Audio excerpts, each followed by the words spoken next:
I hated Shakespeare as a kid. I absolutely hated him. I had no understanding. He didn't connect with me at all.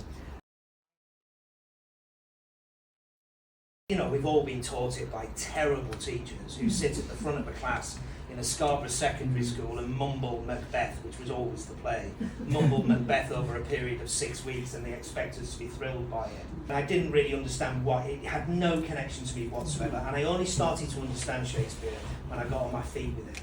And that was through good teachers like Patsy Rodenberg, Katie. You know, it's like, it's there to be spoken. It's not there to be read, it's there to be spoken. And I think for me that, I'll talk about Macbeth specifically in a minute, but there's something about what Shakespeare offers me as a director which I find really thrilling. I used to think that I can throw anything at the wall and it'll stick, and then I never used to think about the language really. And I think my mistake, I was so kind of arrogant in thinking, well, I can do Romeo and Juliet and I can just set it on a boat and it will work. And actually the more I've started to understand Shakespeare as I've gone through the last 10 years certainly, the more workshops I've done, I've started to realise that within Shakespeare there's a series of clues that he gives you as a writer, which I'd never really understood because it was always taught to me in an intellectual way. And these clues are really practical clues about how you make theatre. He used to direct plays in, 3 days. They'd have 2 days and it'd be on the third day. And we spent 6 weeks working Shakespeare. So I've started over the last 10 years without thinking about original practice, because nobody knows what that means anywhere.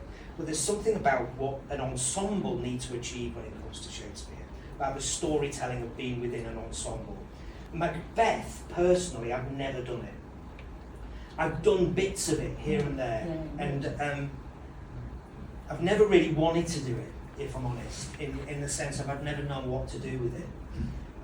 And it's a play which asks some really interesting questions at the moment, I think, which is, what does it mean to be a man, really? And that play is about that. There's only 2 females in this play. If you take the 3 witches who are the spirit world, there's only 2 females in this play. It's a very male world. And in a town like this, I think it's really interesting what that question is about. What does it mean to be a man in a town like this? And it's not about kings and crowns. It's about territory and, a thing run by fear and threat and these rooms. And I think that the play, it's a really difficult play in the sense of, for me, I'm such a nerd when it comes to his tragedies, but it's one of his most unique plays in the sense that he's experimenting with what it means to be a tragic hero. I mean, I don't know anybody in this room who could think that Macbeth is a tragic hero. He does the most monstrous things. So how do you find sympathy in a monster is a really interesting question for me when it comes to this play. And I think what ultimately the play, Shakespeare never gives you the answers, he just asks lots of questions. And that to me is fucking thrilling, sorry. Such a potty mouth, it's terrible. He never answers those questions, he just puts them out there for us to be complicit, And I think that for me it's the acknowledgement of the failure of being a man, which is where the tragedy sits within the play. Because if anybody says, how can that be a tragic hero? How could Macbeth be a tragic hero? When he commits the most monstrous crimes, the most brutal crimes. I mean, killing a king doesn't get any heavier than that to sit in a man's soul. And it's the acknowledgement that Shakespeare gives the character at the end of the play where, sorry, spoiler. I'm sure you know it. It's about his Scottish fella. There's something about the end of the play where he acknowledges as the actor, as the storyteller, which Shakespeare does. He takes Macbeth out of the play and he acknowledges how he's failed as a man. And I think in this current climate where we are, not just necessarily in Oldham, I think it's a really interesting way to be asking. Why Liquid and Envy? Because it's great. Because it feels like I can lean into this idea of, again, not kings and crowns, but territory and rooms. And, when clubs, I'm going to set it, I'm just going to tell you anyway. I'll tell you all about it. Please still come. I'm going to set it in the late 70s. And I think it's a really interesting period. So it's not flares and afros and all that, but it's, when these rooms were being run by gangsters, I suppose, and people who were, running rooms with fear and threat and all of those. And the play totally, with a little bit of jiggery pokery from me, and a little cut here and there, it leans perfectly into that room at Liquid and Enemy. So I'm sure most of you have partied at Liquid and Enemy. No? Yeah, whatever. Yeah, whatever. You're up there tonight. Downstairs, it's like it's stuck in the past. It's extraordinary. It's got a light up dance floor. It's got sticky carpets. It's just, it smells of violence in there. You know, there's a history in there, which straight away leans into the play as well. But then, so the downstairs feels really stuck in a time, which is really interesting for the play.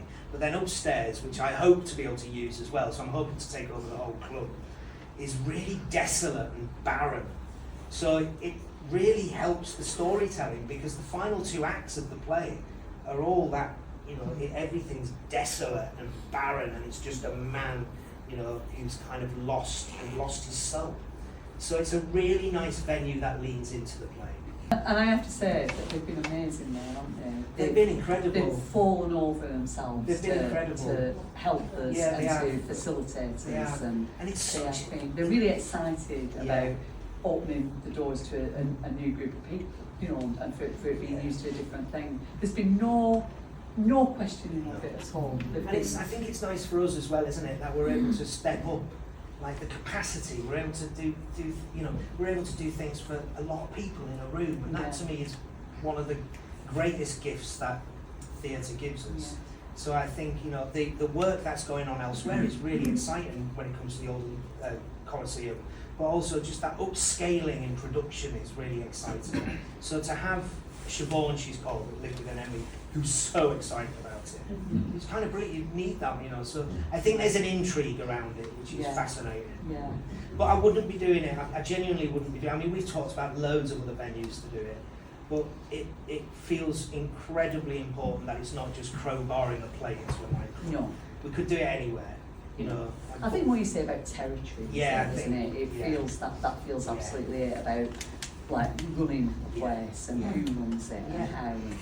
It's really exciting. Please come. Please tell everyone. Please come. There's a lot of seats. It's going to be really amazing. And you've cast 2 leads this week. Yeah, I've got 2 really exciting people joining me. I've also pretty much cast, I think, a third of it. Still a few things floating around, but I should have that done in the next week or so. So you've got Andy Sheridan playing Macbeth and Erin Shanahan playing Lady Macbeth. Yeah. Andy I worked with at the Globe. He was part of my Henry VI trilogy, and Andy's really, I mean, Erin's just extraordinary.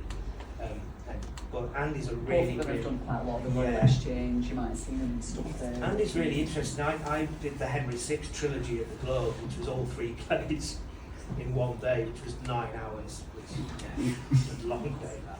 But Andy played Talbot and Warwick in that, and he met me for the Globe. This is a long time ago.